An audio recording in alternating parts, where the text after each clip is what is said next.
The deep web is one of the most amazing things on earth. Not because of how joyful it makes people or anything, but because it is a completely uncensored view of people.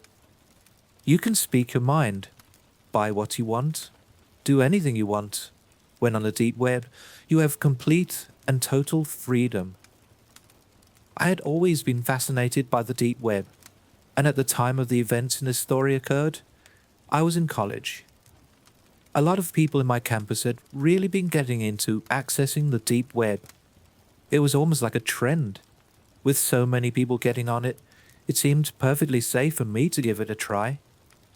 Now, I had always heard of the deep web horror stories.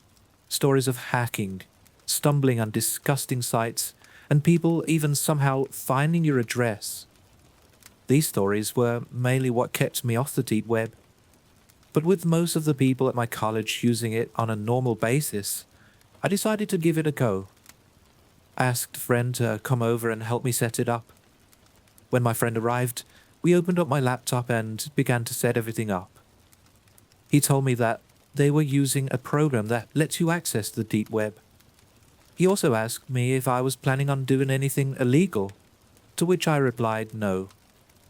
He said that since I wasn't, we didn't need to install Tails, which is apparently a software that makes it more secure if you plan on doing illegal things.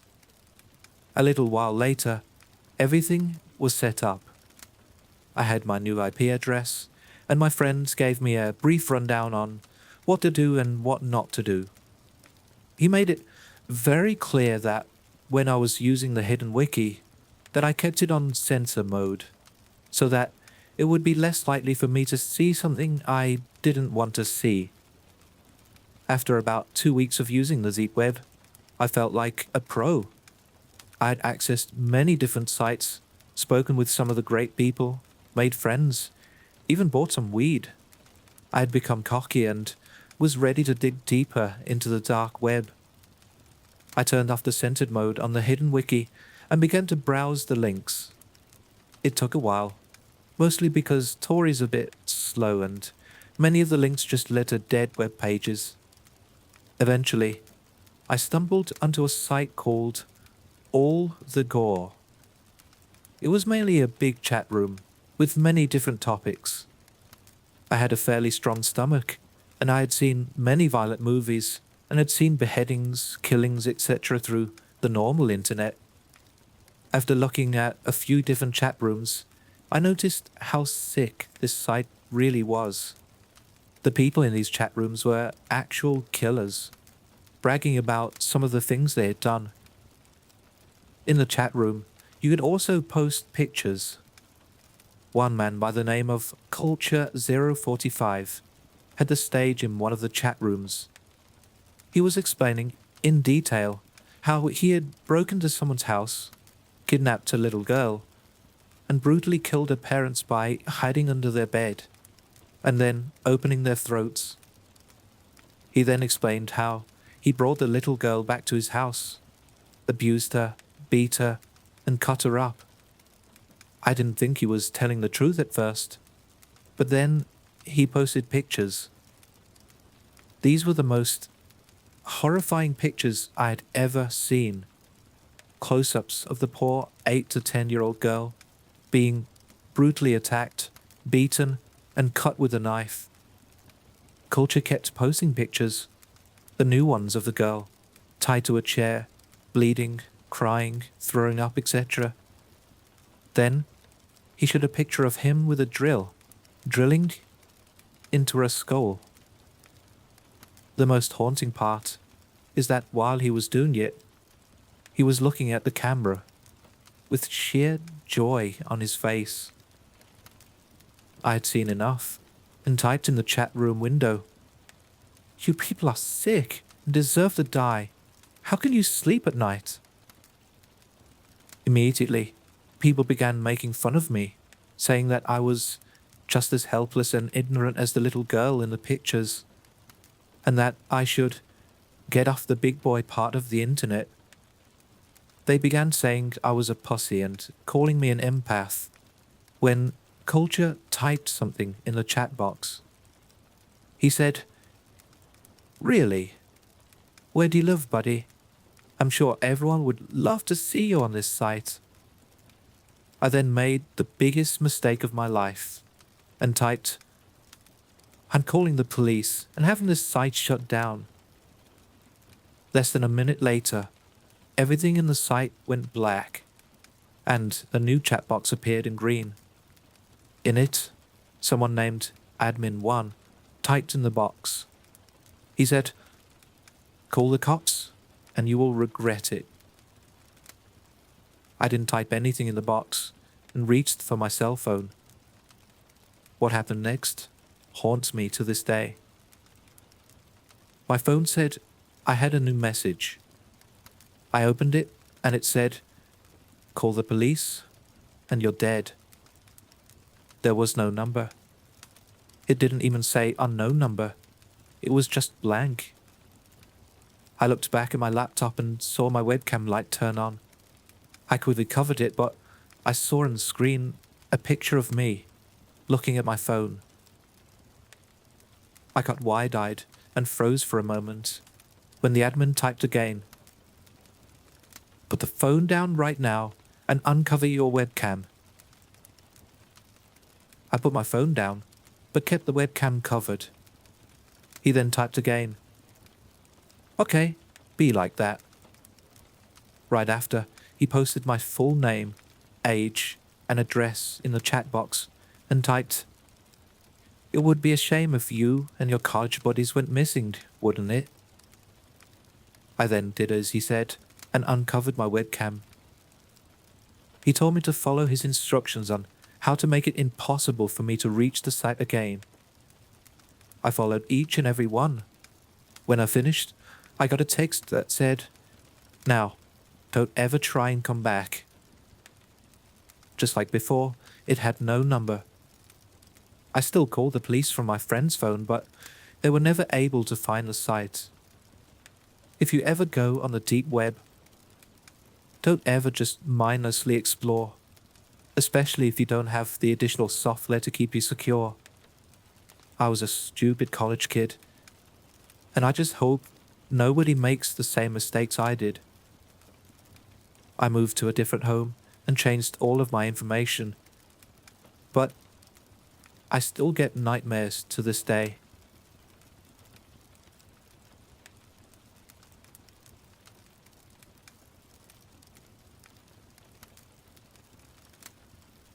This happened a few days after my original story about the deep web. I was extremely rattled by what had happened. The police tried to track down the website, but since there was no way for them to recover my history, and I had originally found the sick site by just clicking on random links, it seems pretty hopeless to find it. The police told me to change all my information about myself and to move in with a friend. After changing pretty much all of my information, I decided to move in with my friend, David. David was an extremely honest, hard-working person. He never went to parties, slacked off, got drunk/high. He was very dedicated to finishing college. In fact, he was one of the few kids I knew at the time who wasn't getting on the deep web regularly. I had told him all about my experience on the deep web, and that's mostly why he agreed to let me stay with him. One night, we were both up studying very late, when my phone went off. I looked to see who had texted me, and saw that the person sending the message had no number, just like the last time. It read, check your computer. There was nothing else to it, just a simple instruction. I opened my laptop, and when I did, I noticed that I didn't have control of the mouse. I tried to move it, but the mouse had just moved on its own. I had remote access to my computer somehow. I never gave anyone remote access before. I tried a whole bunch of keyboard commands, but not a single one worked. I noticed that whoever had control of my laptop was downloading a software, most likely malware, but there was nothing I could do. I had my phone go off again, and this time, The message said, "Look out your window." I was sitting right by a window. I didn't know which window the guy was referring to, so I looked out the one I was sitting by and saw a man in the parking lot, leaning up against a white van. He had a phone in his hand, and when I looked at him, he nodded. My phone went off again.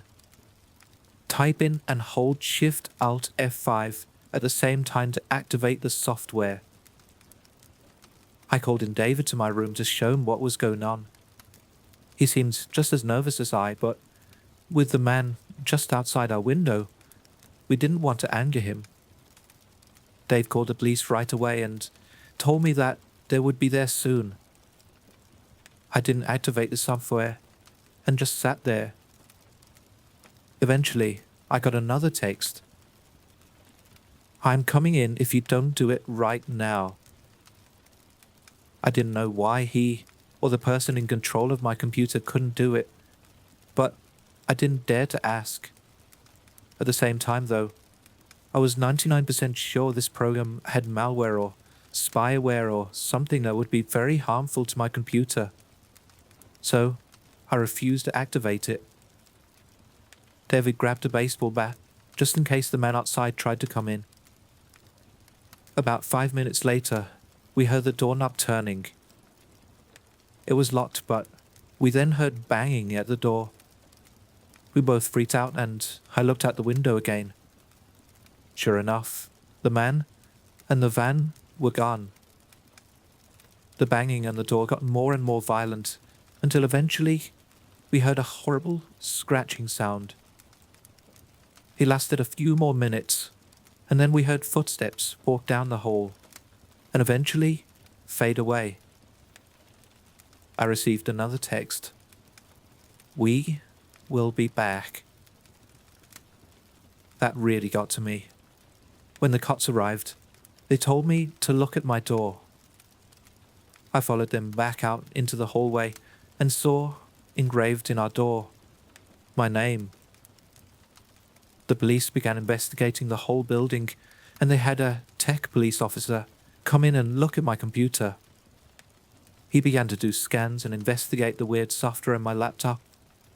Eventually, he managed to close and remove it, and told me that my laptop isn't safe.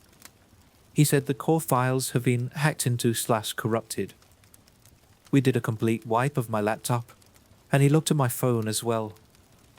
Just like last time, he couldn't tell where the messages came from, and told me that there would be sure to keep some cops nearby in case this happens again. The next day, I had just got home from school and was really tired. David was at home yet, so I went into my room and fell into the bed. I'd just begun to close my eyes when I heard a rattling sound in my closet.